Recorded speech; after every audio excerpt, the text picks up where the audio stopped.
Hey, family, friends, and others. I was having a conversation. I was been thinking about family a lot lately, and I was remembering a conversation that I had, and I had meant to make a video about on it, and because hopefully it will help someone else. I am a survivor of sexual assault. My father was a pedophile, and he sexually assaulted all of his daughters. There's three of us. How come I didn't these three? There's three of us, right? There's an older sister. She is like 7 or 8 years older than me and my sister. The two of us who are close in age have the same mother and father. The oldest sister, we have the same father, but different mom. Anyway, so all that to say that we didn't all grow up together. Okay, actually, I have two sisters and two brothers, and only two of us grew up together. So the two brothers, they grew up together, and the two sisters grew up together. And then the older sister was raised by my grandmother in South Carolina. Backstory. Anyway,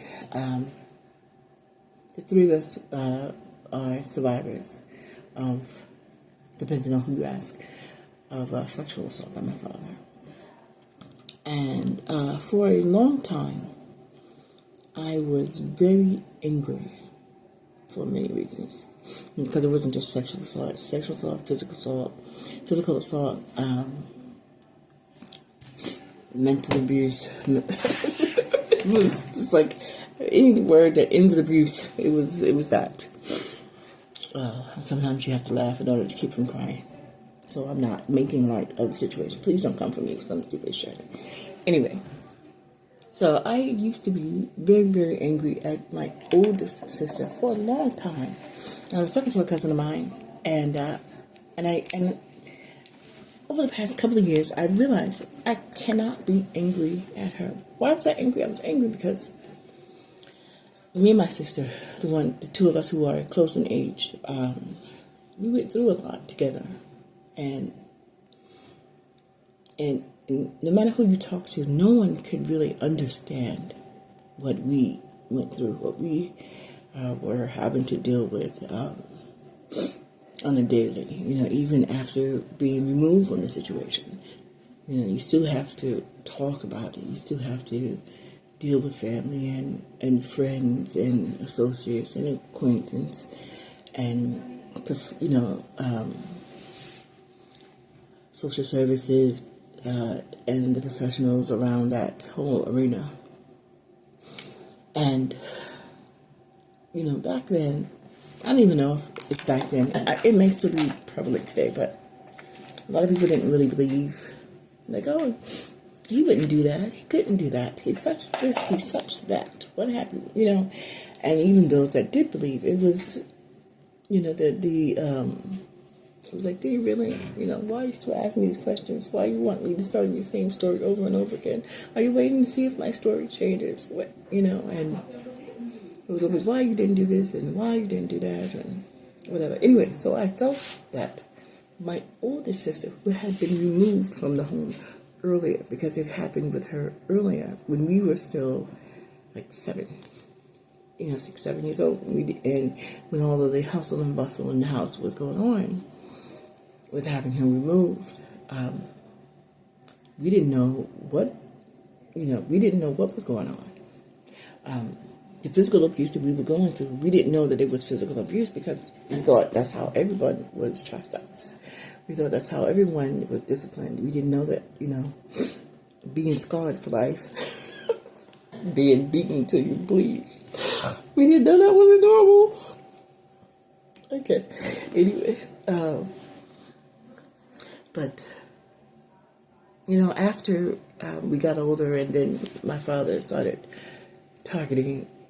First, he targeted my sister, who's almost 2 years older than me, and she was protecting me. And when I found out that was going on, and the only reason he hadn't come for me was because she was protecting me, and I told her, stop, let him come for me. I got something for him. So Anyway, suffice it to say, I felt really angry at my older sister because when we were going through the police and going through just the family and the friends and what have you, and just all of that, I shouldn't say we, because I can only speak for me. I felt that she knew what we were going through. She could understand us more than anyone else. And yet she did not reach out to us. And I was angry for a long time. And it took me until my 50s to realize she didn't have it to give. The empathy, the the consoling, the support. She didn't have it to give. And me being angry and upset wasn't going to help me in any way, shape, form, or fashion. And so I had to, I had to come to grips. I had to come to the understanding that, do we communicate? Not as much as I like to. And some of that is on me. And even though I have forgiven her in my heart, and I have, because, you can't give what you ain't got, right? There's still something that keeps me from running to her. It keeps me from,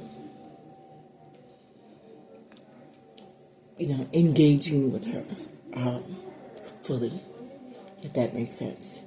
But I have forgiven her in my heart, and I had to come to the realization that she couldn't give me what she didn't have. And I said all that to say, sometimes we want people to stand up for us and protect us and be there for us. Not gonna. But they can't give us what they don't have. If they don't have that empathy, if they don't have the wherewithal, don't you just love that word? If they don't have the wherewithal to come to you and support you and be there for you, how long are we going to hold that against them, right? And holding that against them serves us how? It wasn't serving me. So I had to let it go. Yeah, so those in your life who you thought should have been there for you, forgive them. Because they can't give you what they ain't got. Be well.